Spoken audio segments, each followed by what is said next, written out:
I thought I'd be saying have some dignity, Muriels, but really it was only a few times at the welcome cocktail party that I thought this in the first episode of The Golden Bachelor tonight.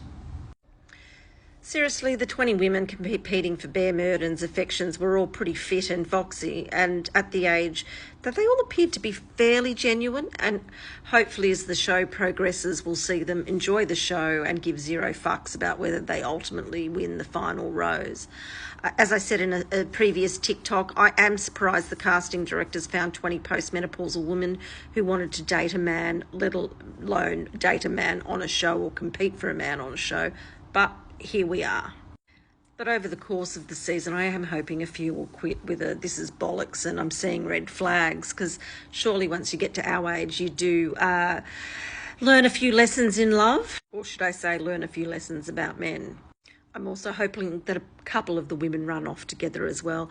Personally, I would have quit once I'd seen the sort of upmarket dorm room that the ladies are having to sleep in. Okay, let's get into it. Who is this Golden Bachelor? Bear Murden, 61-year-old widower. His wife died 14 years ago, and the show did kick off with a montage of his wife and the tragedy of the story of her terminal illness, and he did look emotional as he was watching it. It has been 14 years. You'd have to think surely he's dated a couple of times since then. Maybe this will be revealed as the show continues, but surely the bear has not been in hibernation for nearly a decade and a half. And I did wonder, is it better or worse to date a widower versus a divorcee? You know, in my mind, I think there can be some deification of a deceased wife or husband. You know, for example, he did say she was not 1 in a million, but 1 in 6 billion. And also he said no one can replace her. However, at least you don't have to put up with the toxic ex-wife chat. And also as a single dad at quite a young age, when the kids were young, he'll obviously know what the mental load is, and he'll also know that laundry can physically, emotionally and spiritually break a person. His kids are supportive of his dating approach and going on the show, and one son was asked about what they would be concerned about if they were going on the show, and they did crack me up when they basically reminded their father that they'd hoped that he'd be a good enough kisser, basically saying don't give the women or the very large audience the ick with some bad party pashing technique. The show starts with Sam Armitage batting her eyes at Bear before leaving him to greet the women as they arrive at the Bachelor Mansion, which was lit up like Cinderella's castle at Disneyland. Look, I know there's rumours saying that she's dating him. To be honest, I don't think she is.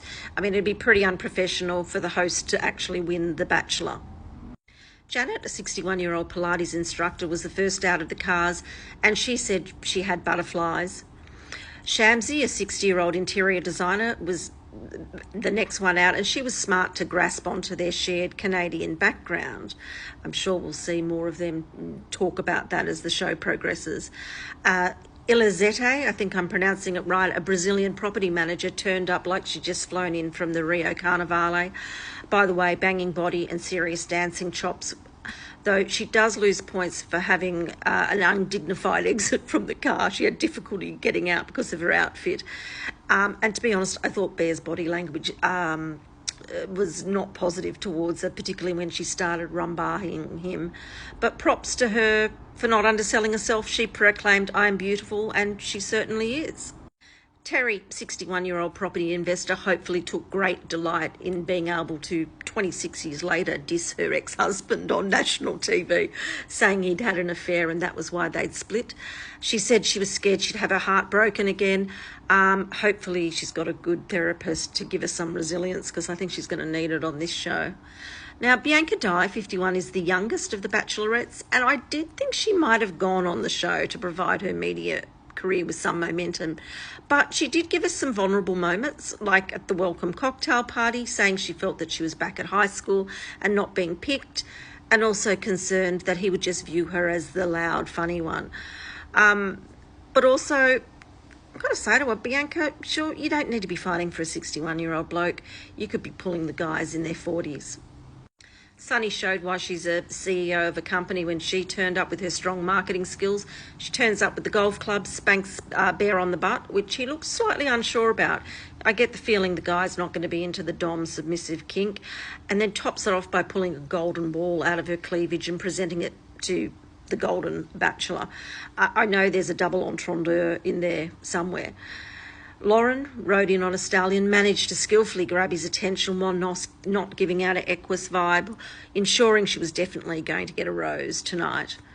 Catherine was another foxy lady, and she was one of the few that rocked a short dress, and Bear did look interested.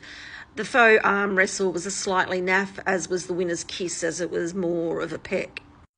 Abby's Chatfield's mum, Laura, didn't get much airtime tonight, but we did see both of them in a scene where Abby advised her mum to go on The Bachelor, and you can definitely see the mother-daughter resemblance. Again, another beauty.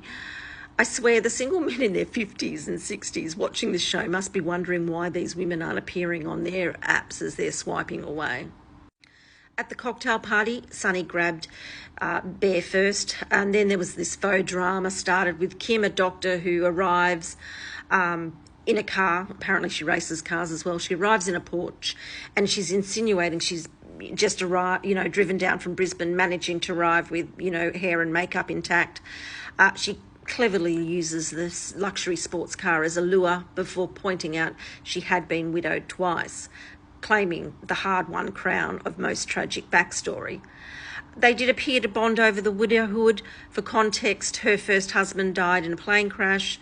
He was a fighter pilot, and the second one of cancer, though I think she may have lost some brownie points when she told him it was harder to watch someone slowly die than dealing with a quick death. Jan 66 got a lot of airtime, and she shared her vulnerability and sadness with him that she was unable to become a mother, or missed out becoming a mother, and she received the first rose. His reasons: you opened up and told me a lot about your life. In typical female fashion, she downplayed her coup and said, I did not think I was that much of a standout. Flaunt your fabulousness, lady. But she did have a spring and a step as she walked back to the bachelorette pack. Kim received the second rose and Sunny the third, showing that having a bit of a gimmick does get the guy's attention. And like the multiple racing ads shown throughout the show, I'm going to leave it at who got the top 3 roses, the trifecta, as you'd say, and those who missed out. By the way, what was with the ads? I would have thought that the vast majority of the viewing audience was females, but the majority ads, all on my TV, appeared to be aimed at men. Gambling was Ladbrokes, KO, car sales app, Hahn Beer, and 3 different types of car ads. There was an A2 milk ad, and that appeared to be aimed at women. Anyway, who was eliminated? So Bianca Dye spent the rose ceremony self-flagellating about how she had not done enough to get his attention, but she did manage to snaffle the last rose.